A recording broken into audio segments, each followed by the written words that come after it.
Welcome back to the Pach-Attack. We have a question from Twitter from @Relnick. Why hasn't Valve set an IPO? Surely with the amount of clout Steam generates, they could become a blue chip stock. I think the answer is because they don't want to. I don't think that IPO is for everybody.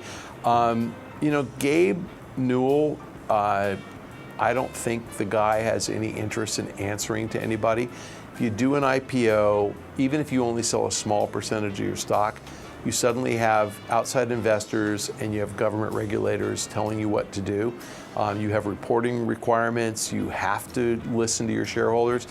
So even Facebook, where Mark Zuckerberg controls more than 50% of the stock, so essentially he can do anything he wants, he has to deal with shareholders. The company has to deal with shareholders. And sometimes it's just too much of a pain in the butt for people to deal with. I think Gabe has plenty of money. I think the people who work at Valve make plenty of money. I don't think they're particularly greedy. I think that they are consumer facing and they try to delight their customers. And I think that they've got everything in life that they want and they're doing everything the way they want to do it. And they don't want other people coming in and telling them how to do it. If you get shareholders, some people are going to say, hey, wait a minute, Steam should be bigger. You should do more things. You should offer movies, whatever. And they would say, that's not what we want to do. And they don't want other people coming in and telling them what to do. So my guess is they haven't set an IPO because they have no intention of being public. I think they're perfectly happy running the company the way they're running it. When they do decide to bring in outside investors, I think that's the beginning of the end. I think that means that the principals there, Gabe, most important of them, are probably getting ready to move on. And so the guy is only like 50 years old. I think he's got at least another 10 years in him before he gets tired or bored.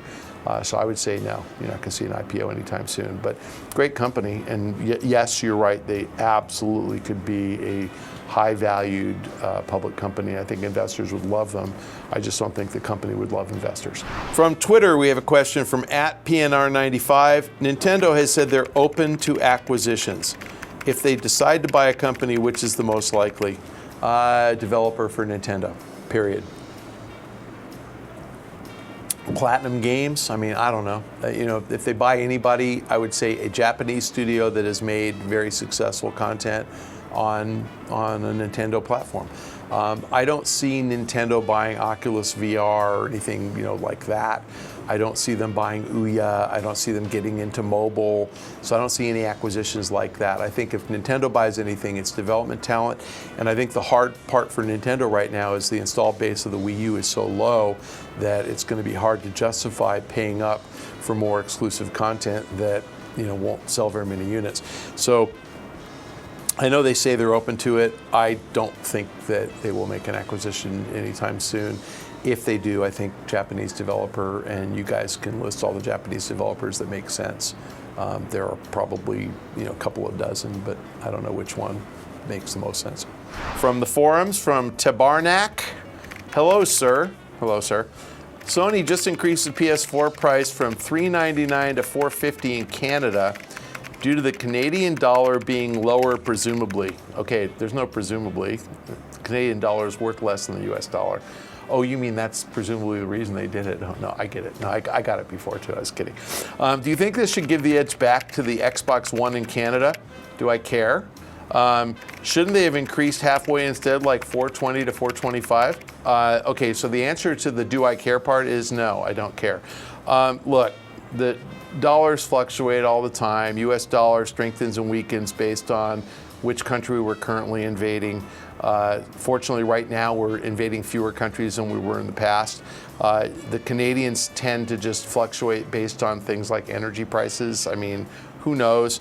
Sony's going to charge whatever the hell it can. Trust me, if Sony needs to raise price in Canada to make the same amount, Microsoft needs to too.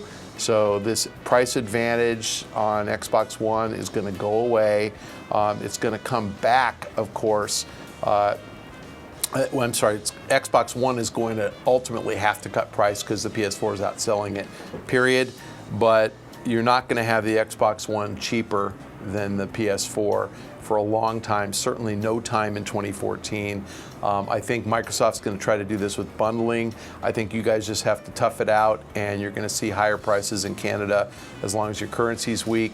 You can always drive across the border and buy one in the US. I think it'll work there. But the answer to, I don't really care. Like, who cares? Prices are prices. Like, whatever.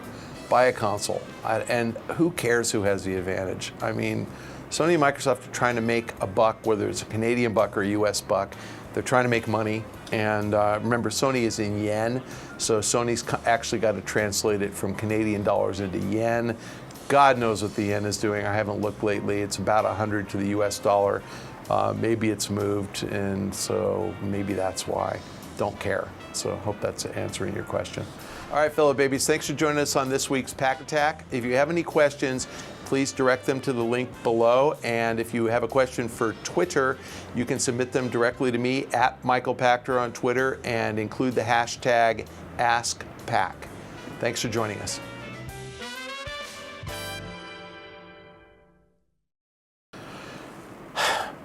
So everything good with you now? These guys wear me out. Yeah, I just wanted to see meters on cameras to make sure I'm good. Okay, Yeah. cool, perfect. No, I like it. You gave us the real side of all that. What's that? I don't really care.